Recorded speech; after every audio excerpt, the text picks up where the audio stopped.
Thank you for joining us today for our session on diversity, inclusion, and bias. Measure progress, improve performance, increase productivity. This webinar is hosted by the Wisconsin Restaurant Association, dedicated to the success of the food service and hospitality industry. WRA serves as your primary resource for regulatory guidance, training opportunities, and solutions to relevant challenges. This webinar is part of a workforce series supported by Gordon Food Service. GFS is a great partner of WRA's of valuable business solutions for you to consider. A couple of housekeeping items before I turn things over to our speaker. Feel free to submit questions using the chat box or Q&A feature, whichever you're accustomed to. And at the end of the session, we'll address those questions. The webinar is being recorded and it will be sent to you later this week. If you would please answer the quick feedback questions after the session, it would be greatly appreciated. I will now introduce our presenter who has made today's session possible. We are very fortunate to have with us today, Dr. James Pogue. Leadership and training are at the core of who James is and the work he does. Beginning with his military service and overseas deployment, he learned the critical importance of leadership, fellowship, and training for both the benefit of himself and his teams. After spending 10 years in higher education as a researcher, professor, and administrator focusing on issues of diversity and inclusion, Dr. Pogue expanded his work to include multi-generational leadership. His work in these two distinct areas has put James in front of thousands of professionals seeking to improve their leadership in today's workforce. Welcome, James. I will now turn the session over to you. Thank you so much, Amy. This for the next hour or so, well, 45 minutes or so, we're going to hang out and learn a lot about, hopefully, diversity, inclusion, and bias, and in particular, how to measure, how to use measurements to make more productive. One of the challenges in the diversity, inclusion, and bias space is that we've been focusing, in my view, on one side in terms of measurement and over-indexing there. That is to say, diversity with a with a drill down towards demographics. And my thinking and the thinking that I've learned, particularly over the last 3 years or so, has been that we can do a much better job in measuring inclusivity, and in particular, inclusive leadership. This is one of those phrases that we've all heard more and more over the last few years. But then how do you know when somebody is an inclusive leader, getting better at inclusive leadership, struggling with inclusive leadership? So we're going to spend some time talking about that and learning about that. Just a couple notes. If you have questions, if you could push them into the chat. There's some time at the end for us to do Q&A at the end. So I'm gonna talk for about 30 minutes, do some presenting stuff. If there's a burning question or if something is bumpy in the PowerPoint and you want some clarity on it, if you please pop that in. I will try to make sure I grab that. Otherwise, if you could hold those to the end, and then I'll get as many questions answered as I can. And those that I don't get to, you can feel free to send them to me directly. I commit to following up with you and making sure that I get those questions answered. So with that being said, let me take my face off your screen and give you better information, or at least information from a different source. Who's to say? Maybe I've got good information. There's an argument for that, right? All right. So here's another big picture of me, which we're going to move off from as quickly as humanly possible, to, as I mentioned, measuring progress, improving performance, increasing productivity. This idea of diversity, inclusion, and bias, it has become clear, must be elevated to the same level of professionalism that the other verticals in our organization have, whether it be operations or whether it be marketing or whether it be technology, et cetera. And because it has not had the same demands placed on it. How are we going to measure what progress looks like? How are we going to ensure that it's aligned with the mission and values of the organization? How are we going to ensure that everyone knows what the relative business case is for what we are doing today? So that needs to occur. And so I want to talk about how it can occur. But just before we get started, I'm going to ask you if you wouldn't mind joining me in a poll, a live poll. And in order to do that, I need you to send me a text to log in if you want. If you could send the text to the phone number 22333, right? And the text that you're going to send is James Pogue 065, right? 22333. And as one of my colleagues from Alaska says, you don't have to put the little things there if you don't want to. So just 22333 is the phone number. And you should get a note that says you're in. And if you don't mind, if you get the little note that says you're in, if you can let us know in the chat that you are in. That way I know that the tech is working the way that it should. And I'm going to try to log in myself just to make sure that the world is a perfect place for us today.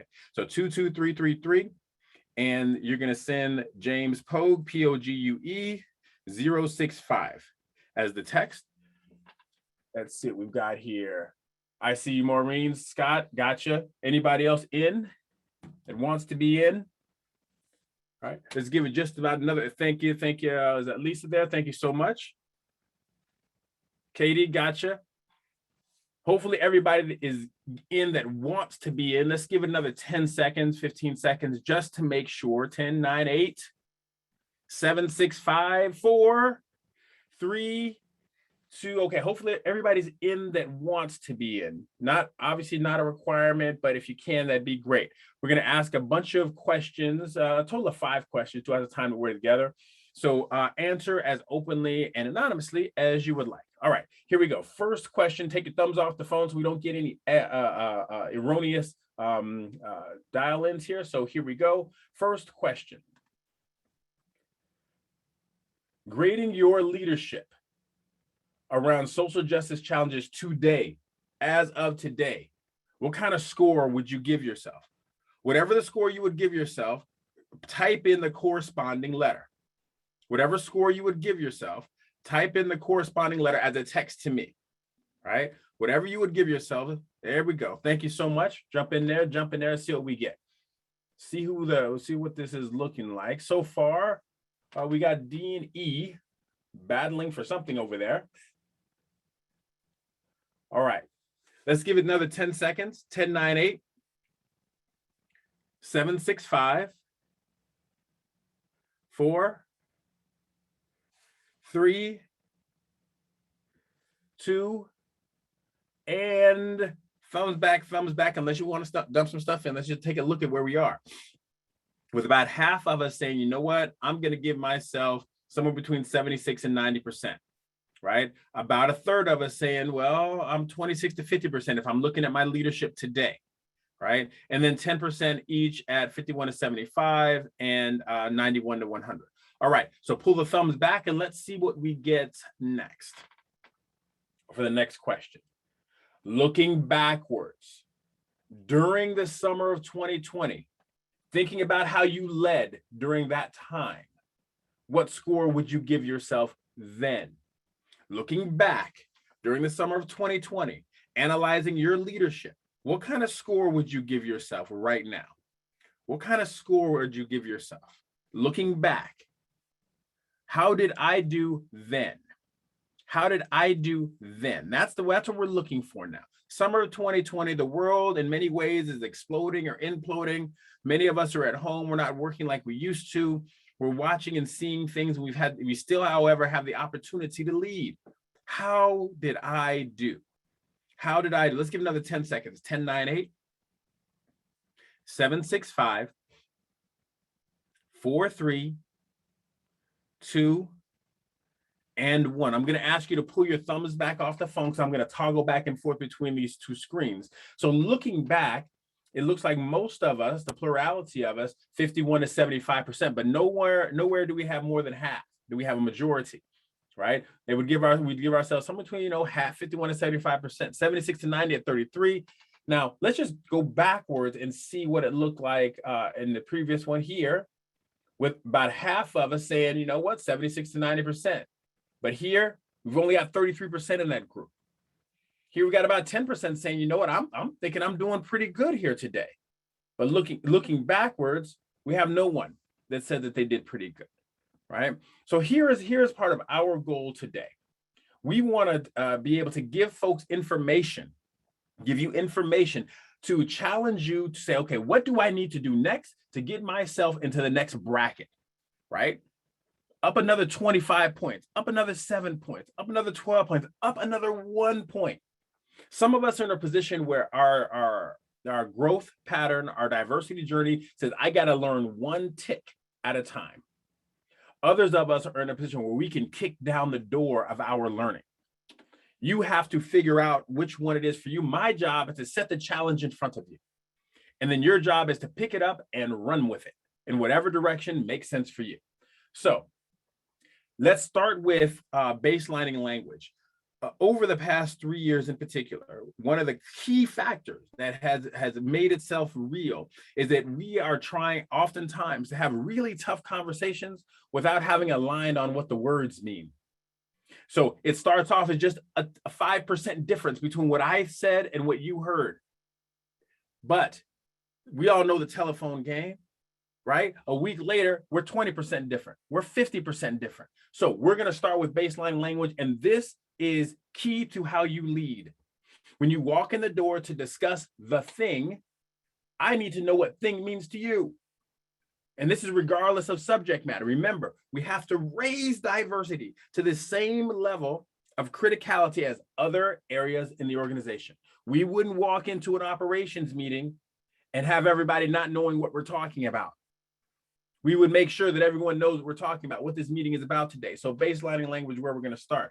Now, I'm going to ask us to agree with these definitions for today. They may not be exactly the definitions you use in your organization or you use at your house or you use anywhere else, but I'm going to ask you for today in this meeting, can we agree on these definitions? Diversity, the full range of human difference and similarities, everything about you and everything about me that makes us similar or different.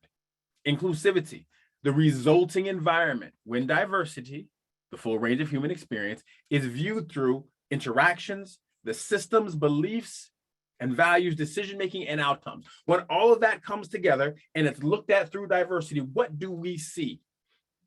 Do we see what we see is that inclusivity. When we talk about inclusive leadership, it is a leader that can create or lead in an environment that has a variety of interactions with systems, beliefs, values, decision-making, and outcomes, right? With people that are a part of the full range of human difference and similarities. So for today, I'm going to ask us to agree on these definitions. And this pattern, I'm hoping or asking you to consider role modeling when you're having these discussions around diversity, inclusion, bias, equity, etc. Now let's talk a little about bias. Just a quick thumbs up, yes, no. How many bias workshops of one kind or another have you been in the last, let's go with 36 months? How many bias workshops have you been in the last 36 months or so? 1, 2, 3, 17, 0. Where does it land with you? I know in some places that their organization started pushing this stuff out a long time ago. Some people caught the bug just a little bit later.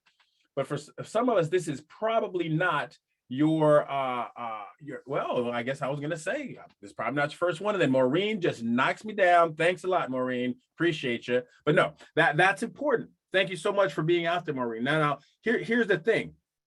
Whether we have had 25 of these, 5 of these, or 0 of these, it is important that we baseline the language. So what is bias? For today, I'm going to ask you to accept the following definition: that bias is a prejudgment in favor or against a person or group.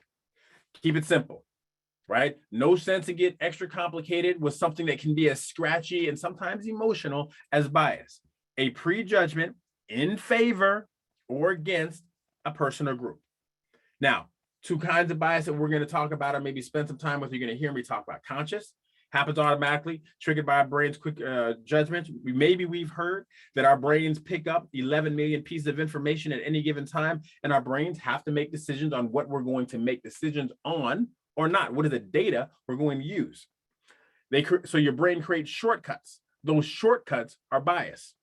Now, the difference between conscious and unconscious, the unconscious part, we're unaware that it's there. It's out of our control. We may have heard everyone say, you know what, everybody has bias. Everybody has unconscious bias. But let's be clear. Sometimes we use unconscious bias to cover a myriad of sins, as the pastor might say. Some of our biases are frankly conscious. We know that they are there. It is how we feel about something, but it still happens automatically. It's still influenced by our background, and it's triggered by our brain's quick judgments, right? The unconscious ones are the ones we need the most help. It's where I need Amy and Maureen and Scott to help me see what I cannot see, to help me understand what it is that I'm doing over and over again. I happen to be a military brat, and I'm also a military veteran, got a ton of them in my family. And I was traveling at one point in time during the holidays with a friend of mine. He's in the Navy. And he was sitting next to me and he says to me, well, what's happening with you? I said, what are you talking about? He says, why are you sitting up all extra straight and just rolling your shoulders back and lifting your chin up? So what do you mean? I didn't know that I was doing this. And then we started to unpack it. And what happens is I have a high level of respect for these young men and women during the holidays, especially when I see them in their uniforms, presumably headed back home for the holidays. And I think to myself, well, I wasn't thinking out loud. In the back of my head, I was thinking unconsciously, look at them sacrificing for their country. Look at them in shape, focused, disciplined. Yes, I like that. Civil service, I'm down with that. I want that.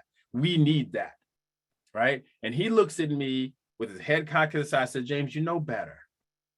You know everybody in the military is not in shape. You know everybody in the military is not focused or disciplined. You know everybody didn't go to the military for civil service reasons. Some of them wanted to get off the farm. Some of them wanted to get out of the city and needed a job. And I was like, yeah, you're right. You're right. I still have the bias. His revelation helped me bring it from unconscious to conscious. That's what a good colleague or a good friend might be able to do for us. So bias, prejudgment in favor or against a person or group. Conscious, we know that it is there. I now know that I have this bias towards people that are in the military. And I have to surround myself with people that will poke me with a stick and keep me honest with my decision-making around that.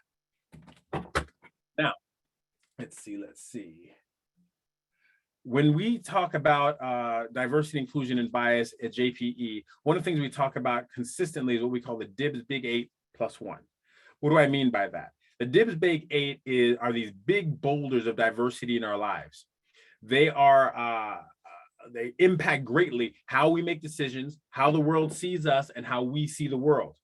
So they're in here in front of you now: race, gender, age, sexuality, socioeconomics, religion, politics, and disability.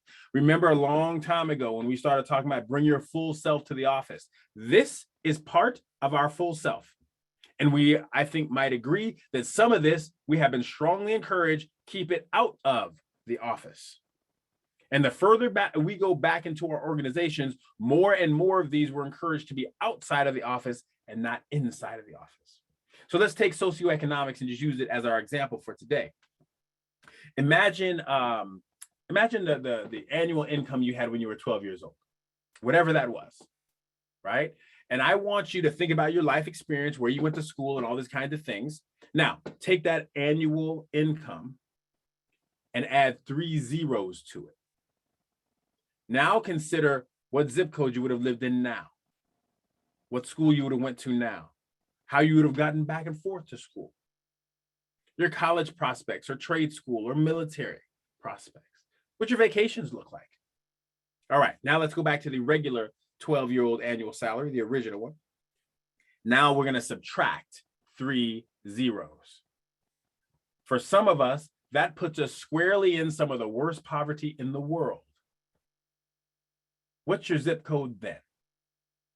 How are you getting back and forth to school then? What are your prospects for military or college or trade school then? What do your vacations look like then?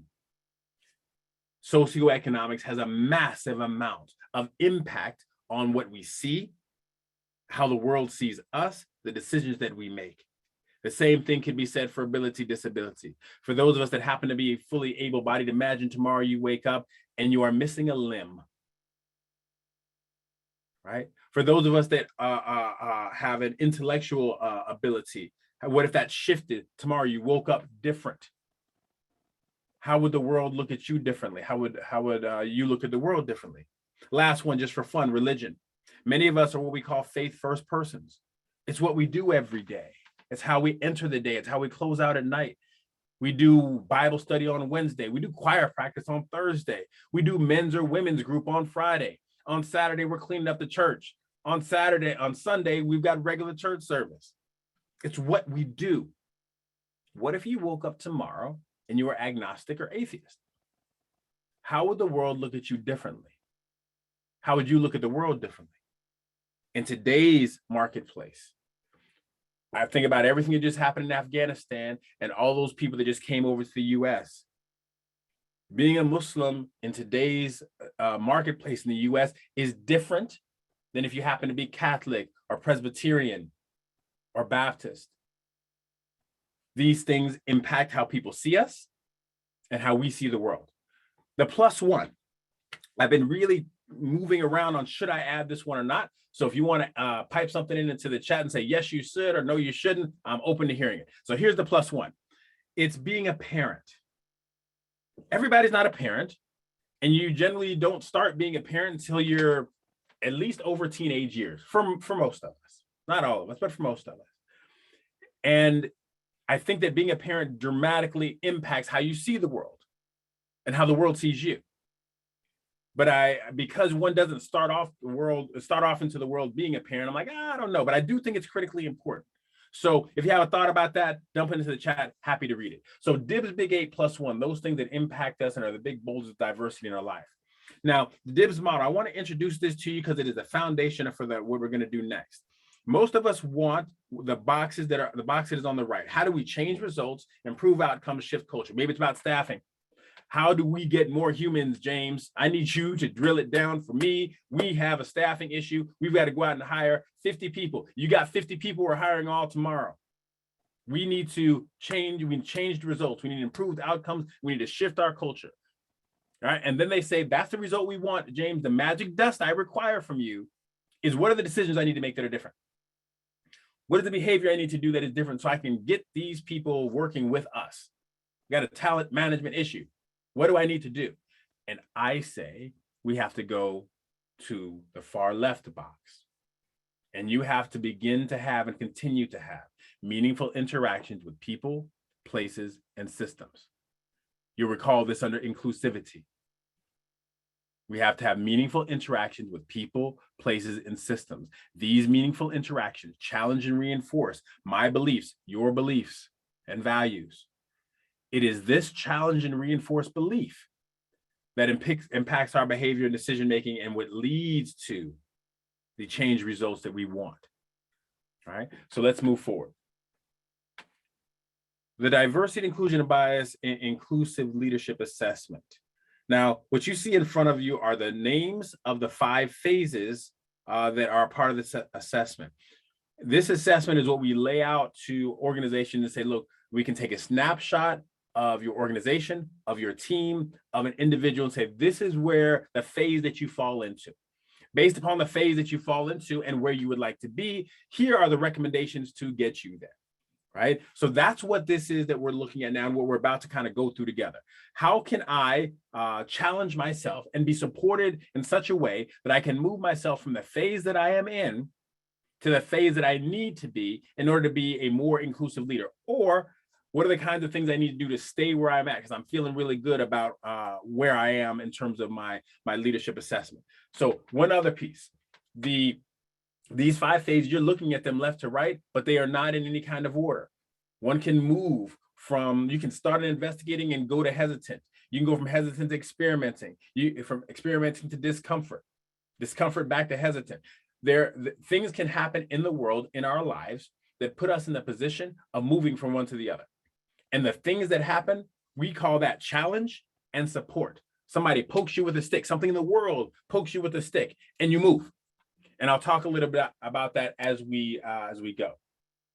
So if you happen to find yourself in the hesitant space as an inclusive leader, you might react in this way. You might say, you know what? I prefer to work and interact with people that are like me. However, I define like me.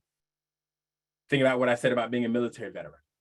I want to be around military folk, right? That's an example. Non-business conversations about difference don't belong in the office. That's why there are coffee breaks and lunch breaks so that you can talk about these things.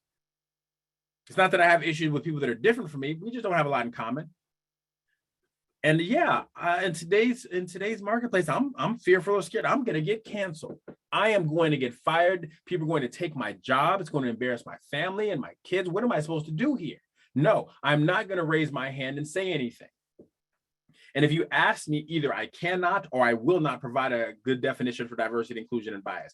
Let me tell you that I, as what some people would call a diversity expert, have found myself in this hesitant space.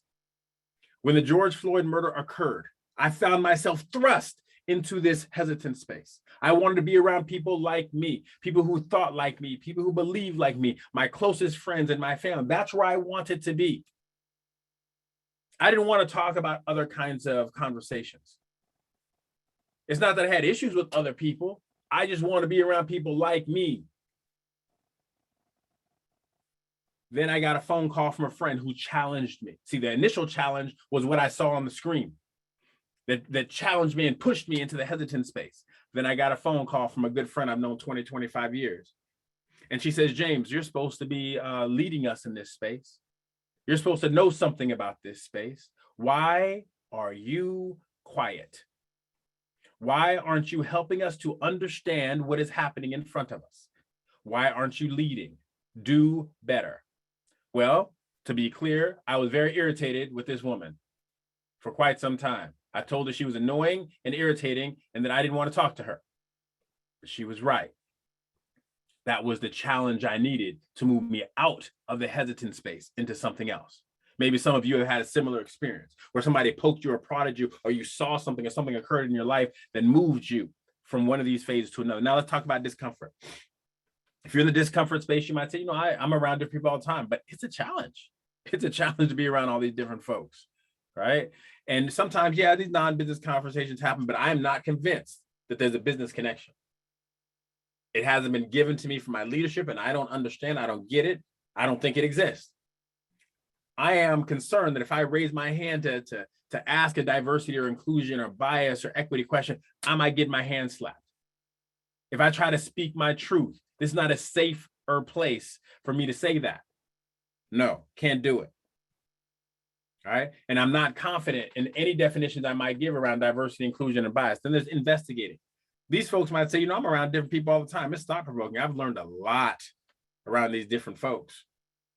These non-business conversations, they're okay. That's part of the provocative nature, but I rarely see this business connection people always talk about. This business case, I don't really see it. I want to learn more. I need to learn more. I would learn more. I could learn more. I should learn more, but I don't. I don't close the loop. I don't ask the question. I don't tap James on the shoulder and say, hey, that's an interesting holiday that you're celebrating. Tell me more about it. Right? I think I could probably give you, James, a decent definition of diversity, inclusion, and bias, but my confidence is not high.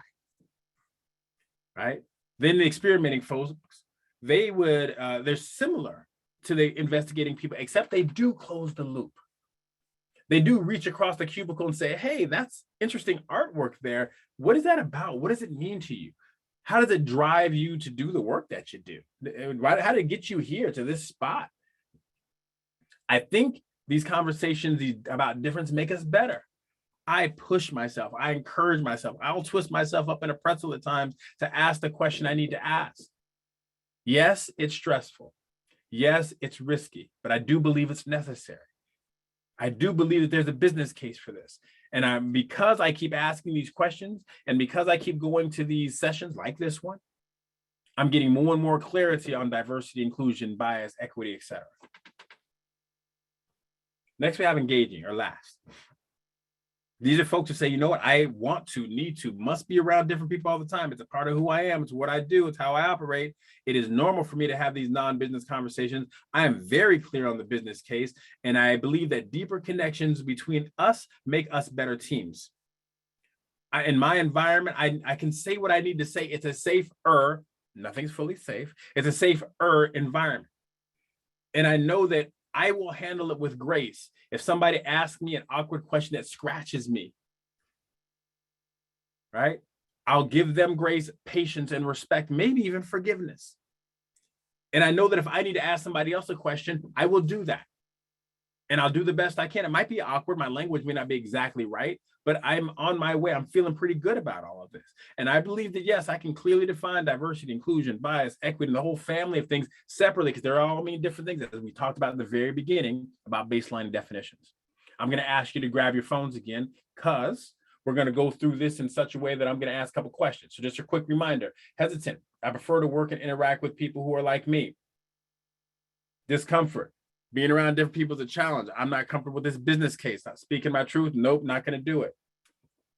Investigating. I want to, I need to, I should, I would, I could, but I'm not going to close the loop on that. I'm just going to stay over here. Experimenting. I'm doing what I need to do to close the loop. I'm asking the questions. I'm attending a couple sessions. I'm reading a book. I'm watching a documentary. I'm trying to figure it out, and I'm understanding what the business case is or might be. Engaging. This is natural. This is normal. This is who I am. This is what we all need to be doing. I'm encouraged by what is happening and the growth that people are experiencing. And I feel that this is a safer environment. Mistakes will be made. Awkwardness will happen. But if we work together, it'll be okay. All right. These are the 5 phases. Grab your phone if you don't mind and respond to this question. In terms of your industry, what is your industry's comfort with diversity, inclusion, and bias? The entire industry, the food service industry, what do you think? Where do you all sit?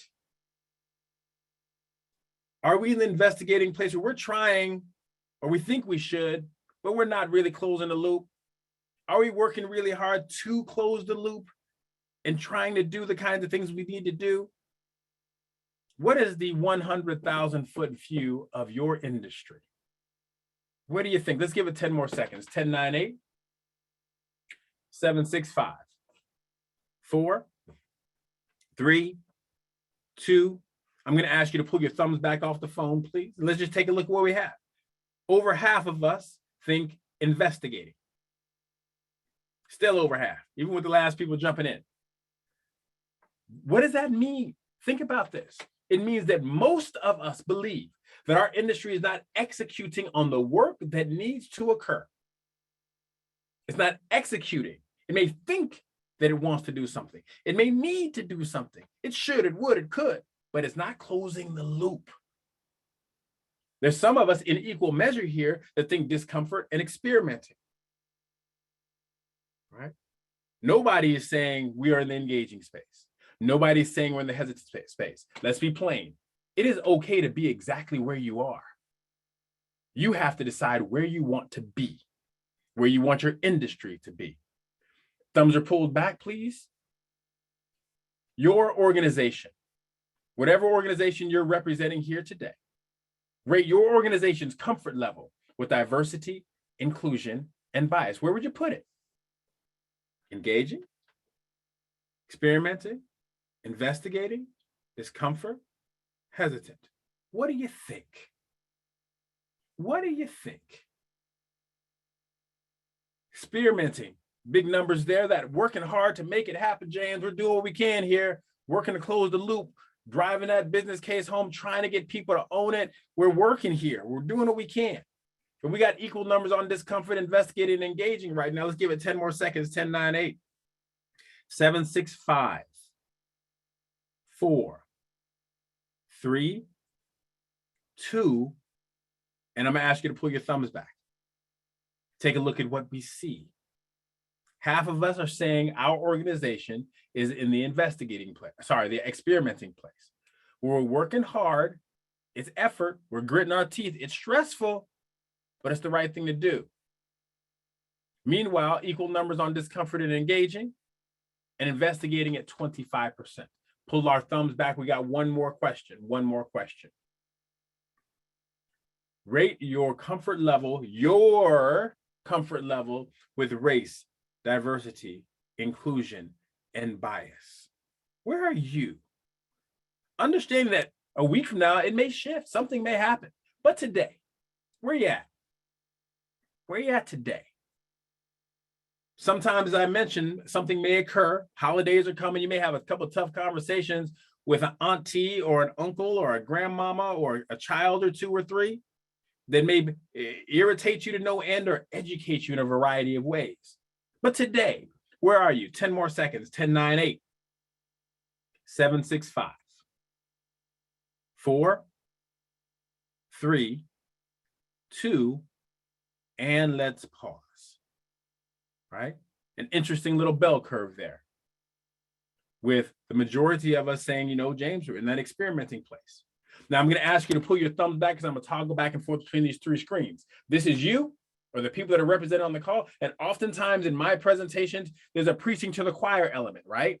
These are people that are perhaps predisposed to say, look, I think I'm in that experimenting, engaging space or investigating space. That's most of the time who ends up in these sessions. But we go backwards. When you talk about your organization, sometimes people are like, well, you know, I may be here, but the organization, we're still dragging some folks along. And that's kind of what we see represented in this space, right? In this graph. And then here, when people rate the industry, they oftentimes, again, ratchet it back. But I would ask you to consider, what is your responsibility as an inclusive leader in your industry, in your organization, for yourself? If we're going to be inclusive leaders, we have to be out in front of our organizations in such a way that we have the capacity to lead in a meaningful way. You don't have to be an expert in diversity, inclusion, and bias to be able to lead effectively when these situations occur, right? So let's move forward. One of the things that is required to advance you as an inclusive leader is a heightened diversity acumen. And just a reminder about the DIBS model, all of this stuff that we're doing now, even the conversation we're having now, meaningful interaction between you and I, that you may hopefully will take to some of your colleagues and friends and have more meaningful conversation. Places, systems, a system, for example, your HR and onboarding system. You may go out and recruit me in a very wonderful way that makes me feel included as a different person. But then I go through your HR onboarding process and I'm like, oh no, I'm just a piece of meat like everyone else, whatever that means. What is the belief or value that is challenged and reinforced for me in that moment? And how does that impact my decision to stay? To make a career out of it, to give you that extra 25%. I'll just show up and give you 70, 75%. Some of us have done that before. Some of us have showed up to work bright-eyed and bushy-tailed and given 50%. Because we believe that our organization is part of that 22%. And when you're part of that 22%, you know what you get from me? You get 50% of my time, effort, and energy. So the people, places, and systems impact our beliefs and values. That impacts our behavior and decision-making. That impacts the culture that we're trying to shift and so on. So I want to leave you with a couple prompts as we lead into the Q&A component here. Your organization must have a leader-led definition for diversity, inclusion, and bias, shouldn't it? If you do not, what are the next steps to making it happen? And how will you pressure test it? And if not your organization, your team, and if not your team, your direct reports, how can you do this? What is the leader-led definition for diversity, inclusion, and bias in your organization? How can you confirm your direct reports know your beliefs and your values around the DIBS Big 8? And are they empowered to discuss it when it comes to your decision-making? Hey, James, you got this bias towards military folks. Whenever you see military stuff at the bottom of somebody's resume, at the top of their resume, you're putting them into, let's make sure that we interview them pile. Some of these people are not qualified for the job, for the pile that you're putting them in.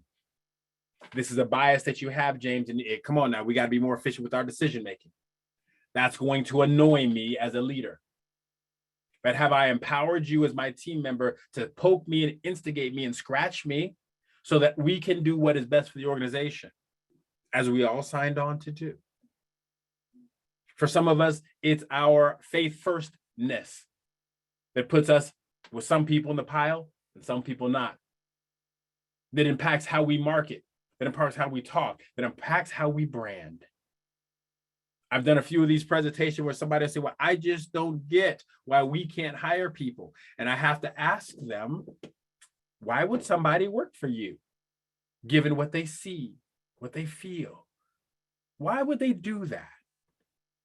And has your team, particularly your direct reports, who have more access and understanding of what your job is and how it's done, are they empowered to say, hey, James, I think we'd be more successful, but I think we have this challenge, and this challenge is empowered or driven by your beliefs around one of the DIBS Big Eight? Can we talk about that? So with that being said, we're off to Q&A time. I'm going to leave this up for just a hot minute. So if you want to grab it in case a question comes to you that comes to you later and you want me to answer it later on. So info@jamespogue.com, or you just hit me at the website, whatever it is, but I'm going to pull down the share now and come back and then see what, if any, questions folk might have that I could answer for you around this. And as we're sort of onboarding any questions that folks might have, I'll start with a couple sort of generic questions that often are asked. And one is, what are the next steps then, James? What am I supposed to do with this? And one of the things I would tell you is those two questions at the end. In your organization, is there a leader-led definition for diversity, inclusion, and bias? Right? And if there is, can you grab that and align it to your particular area or department and make sense and make meaning out of it for your particular team and drive it? Do you know the business case for diversity, inclusion, and bias in your organization? And if so, can you drill it down to your team on the work that you all do? All right. So let me pause there and see if we have any questions. I don't see anything popped in. Did we get anything on the Facebook, Amy? I just want to make sure that I'm at least asking the question around them. Otherwise, I can keep talking about sort of frequently asked questions. Yeah, I would say go for it. Typically, I go ahead and sign off from our Facebook Live audience at this point, and if people want to ask questions, they can feel free to do that with the group that we have with us, if that's okay. Sure. So yeah, dump in any questions that you have. Other questions might involve the following. So James, what have you seen as some of the quote unquote best practices that are occurring? All right. So one piece is, again, where a leader raises their hand and says, I'm going to challenge myself to have these conversations around, broadly speaking, inclusive leadership, and insert conversations around the DIBS Big Eight. Amy and I were talking earlier before I came on about this idea of diversity fatigue, and that it's real for people, much the same way Zoom fatigue is. Some of you this may be your third call today. And you're like, you know what? Enough, James. If you could just please get this thing over with. Okay, we're almost done. But what I would ask you to consider is, just like there's Zoom fatigue, there's diversity fatigue. Some of us are just, this has been a lot. It's been a tough year and a half for me. I just don't know exactly what I need to be doing. So, or I just need to rest. I'm looking forward to the holidays and being able to decompress. No problem, right? Set a timer for yourself to get back in the game. There's nothing wrong with that. All right, I see a couple questions have popped in, so let me just get to those. Do you have any stories about an environment that never became inclusive or accepting, regardless of the amount of work you put into it? That's a tough one, Nate. Let me say it this way, because I'm an eternal optimist. And I believe that even though I may not see the environment shift, that it might shift for one person.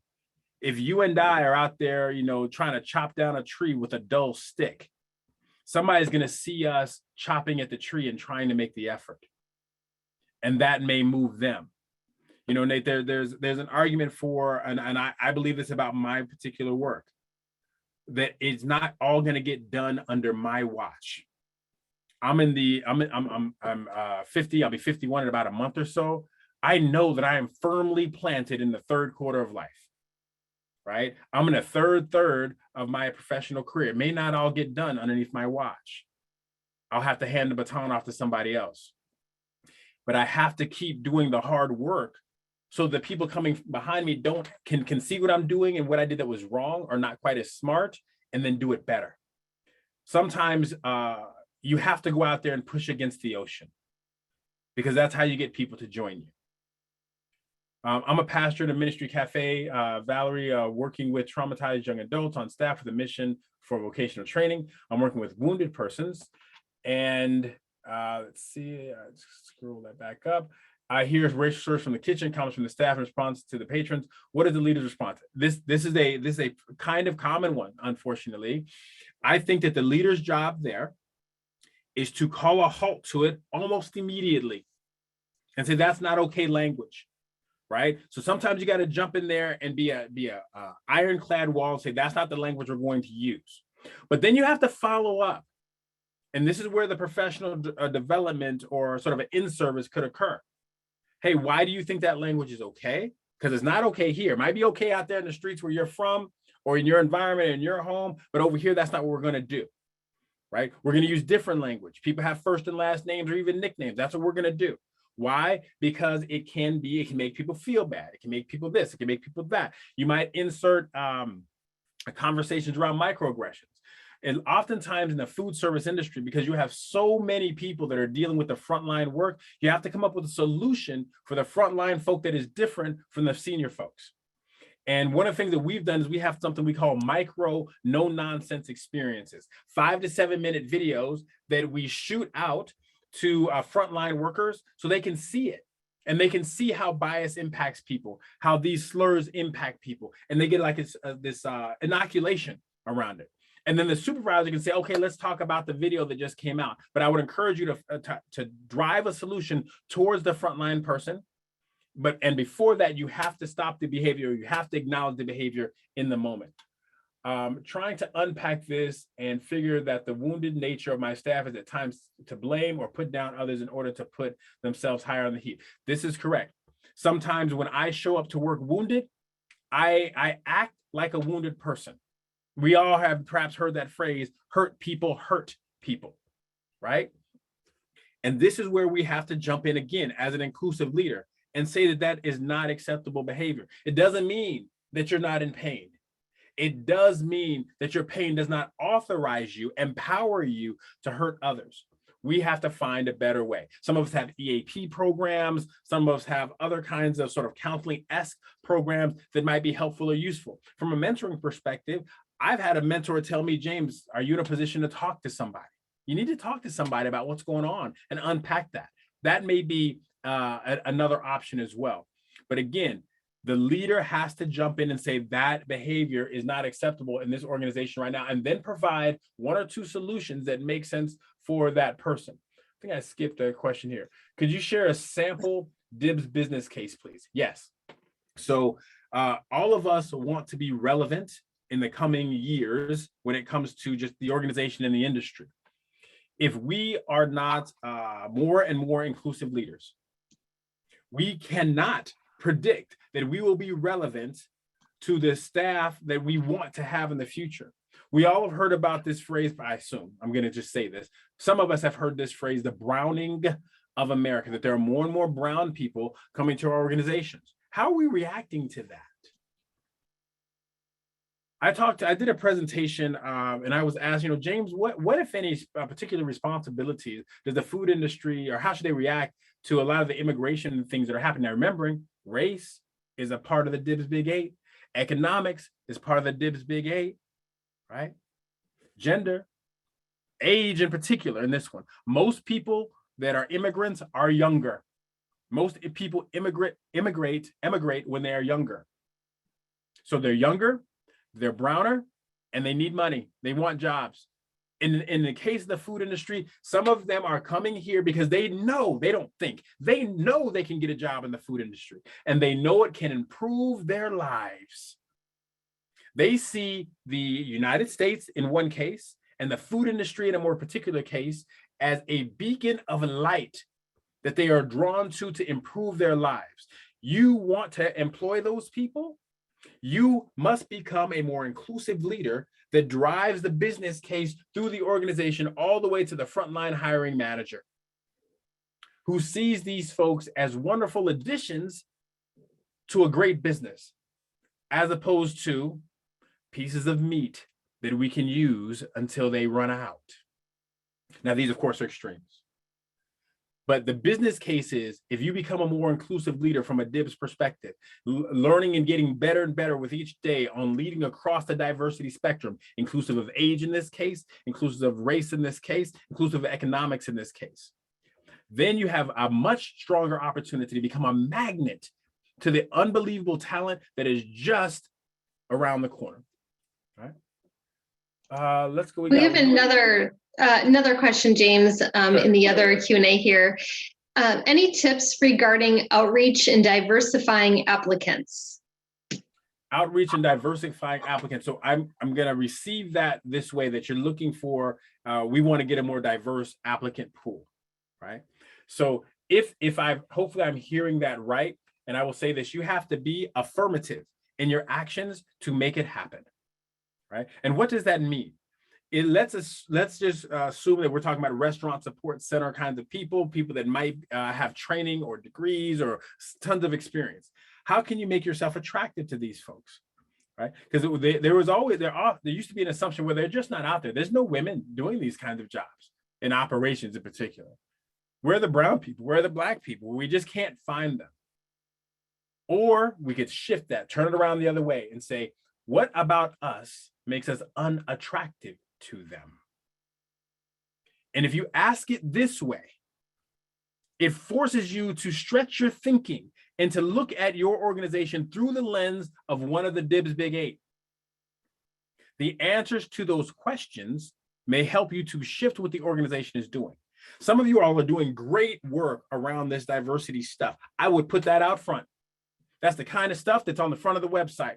That's the kind of stuff that your organization leader is saying, look, I've been the CEO for the last 7 years. And over the last 3 years, let me talk to you about our challenges and how we are struggling through this. We are not perfect, but we are becoming a better and better place for all kinds of people to work. Yes, we are going to make some mistakes. I'm going to make some mistakes. That kind of honesty, that kind of clarity, right? That kind of experimental, inclusive leadership is attractive to diverse pools.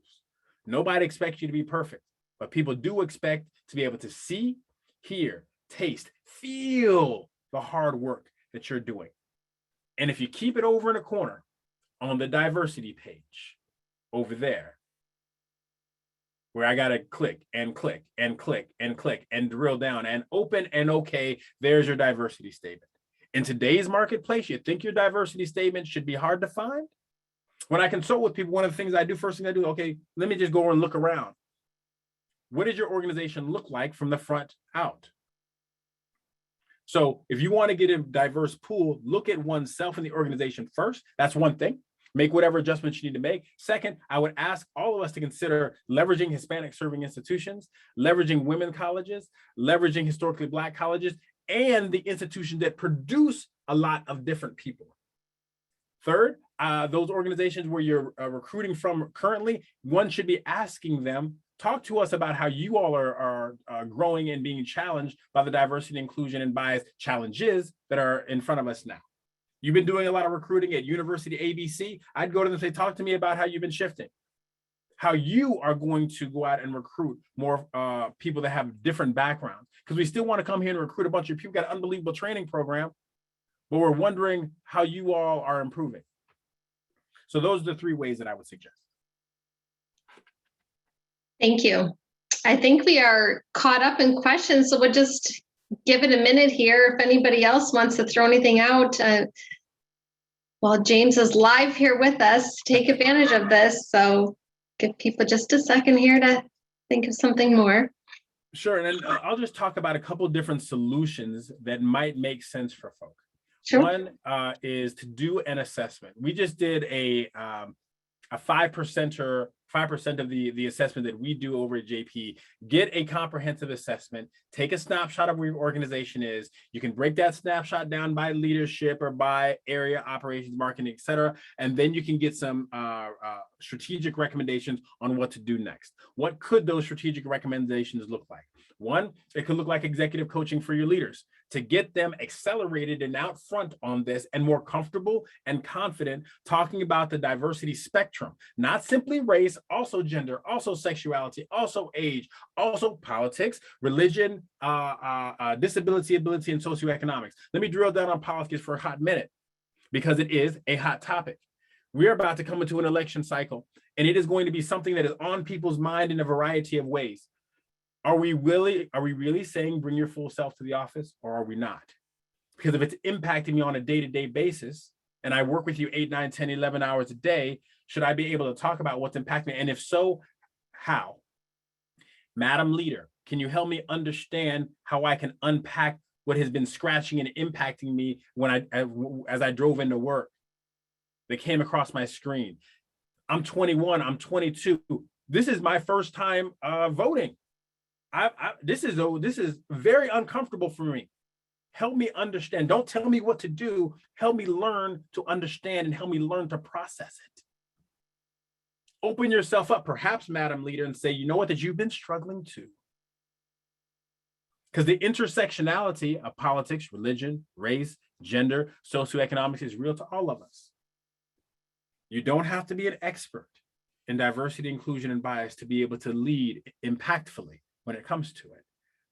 So there's the executive coaching side. There's small group discussions that could occur, groups of 6 to 8, where you have a trained facilitator, or you have some internal facilitators on the HR side or otherwise, they can lead these conversations and get people to decompress some of the tension that is happening with and for them. So these are just a couple examples of what you might consider. And the last thing I'll just reinforce is a focus on the front line. For some of us, the greatest risk for our organization happens to be the 16 or 60-year-old who is working with your clients or your guests in a front-facing way. Have you provided them some meaningful training? Have you provided them some understanding of how their role is impacted by diversity, inclusion, and bias, and what the organization expects out of all of us? And that the organization is struggling, but if they are in a position where they have to make a decision between here and here, they need to stay in these left and right boundaries. Outside of that, they have to go get some help. Otherwise, people feel inappropriately empowered to say and do what they want to, which brings us back to the inappropriate comments, right, in the kitchen that are happening. We have to set those left and right boundaries as leaders. So thank you all we're at the top of the hour here. So thank you all for spending some time with me. If you have other questions that occurred to you that you just weren't comfortable putting out, this would be that I'll do the best I can to respond to those in a timely fashion, but I will definitely get to them. I commit to that.